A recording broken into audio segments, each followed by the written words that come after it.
I hope you all are healthy and safe. I am Dr. Jimmy Mittal. I am a consultant ophthalmologist at Vivekanand Hospital, Lucknow. I practice anterior segment, cataract and glaucoma. Today I am here to talk about glaucoma and its risk factors. WHO के अनुसार cataract के बाद glaucoma या काला मोतिया दुनिया में अंधत्व का दूसरा मुख्य कारण बनता चला जा रहा है। ग्लोकोमा को हम काला मोतिया, समलबाई या कांच बिंदु रोग भी कहते हैं। ग्लोकोमा को हम साइलेंट थीफ ऑफ साइट या आंखों की रोशनी का गुप्तचोर कहते हैं, क्योंकि प्रारंभिक अवस्था में आंख में रोगी को किसी भी प्रकार के लक्षण नहीं होते हैं और इससे पहले कि आप ध्यान दें, आंखों की रोशनी काफी हद तक जा चुकी होती है।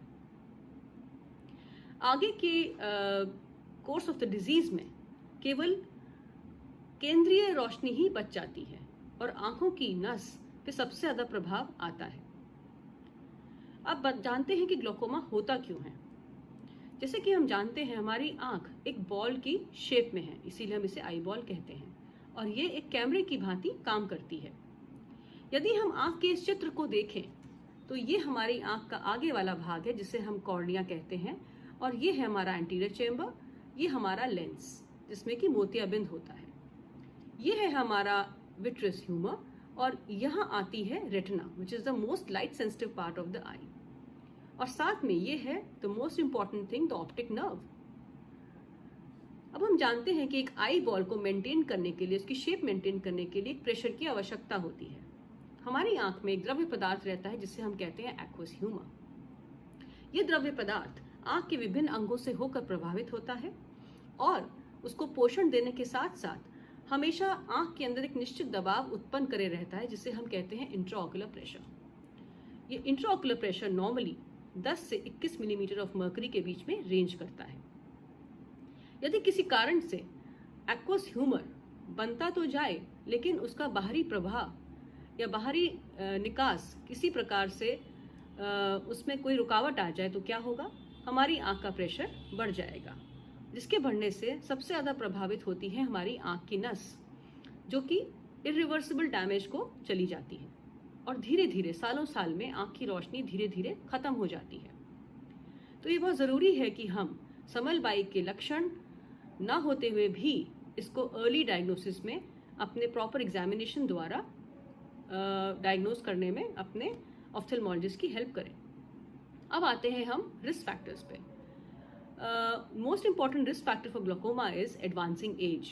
If you are 40 years and above, अगर आप 40 साल के ऊपर हैं तो ये जरूरी है कि आप साल में लगभग एक बार अपने विशेषज्ञ के पास जाकर अपनी आंखों की जांच कराएं। चश्मे के नंबर के साथ साथ आंख का प्रेशर भी नपवाने के लिए आप रिक्वेस्ट कर सकते हैं। Second most important risk factor is family history of glaucoma. अगर आपके ब्लड रिलेशन में किसी भी व्यक्ति को ग्लोकोमा है, मान लीजिए माता पिता में या भाई बहन में, तो आप में ग्लोकोमा होने का रिस्क बिल्कुल बढ़ जाता है। Third important risk factor is presence of myopia या निकट दृष्टि दोष। यदि आप बचपन से माइनस चश्मा पहनते आ रहे हैं तो आप बहुत रिस्क पे हैं। अगर आप डायबिटिक हैं तो आपको ग्लोकोमा होने का रिस्क ज़्यादा है। यदि आपकी कोई भी पास्ट में इंट्राऑक्यूलर सर्जरी या आंख की सर्जरी हो चुकी है तो भी आप रिस्क पे हैं।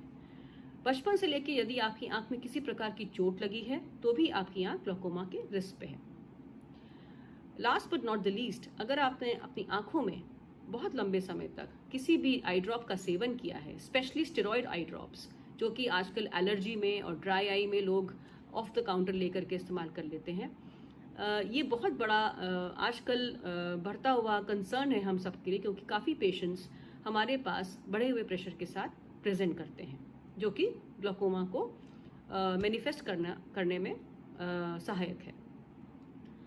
So, if you have any of the above symptoms, any of the above risk factors in you, or you have a history of any of the risk factors, आप आज ही जाकर के अपने नेत्र रोग विशेषज्ञ के पास अपना पूरी तरह से जांच करवाएं।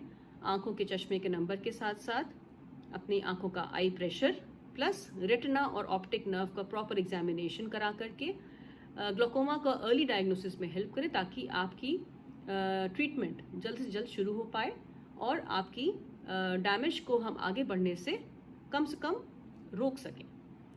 So I hope you all stay healthy and safe. Thank you.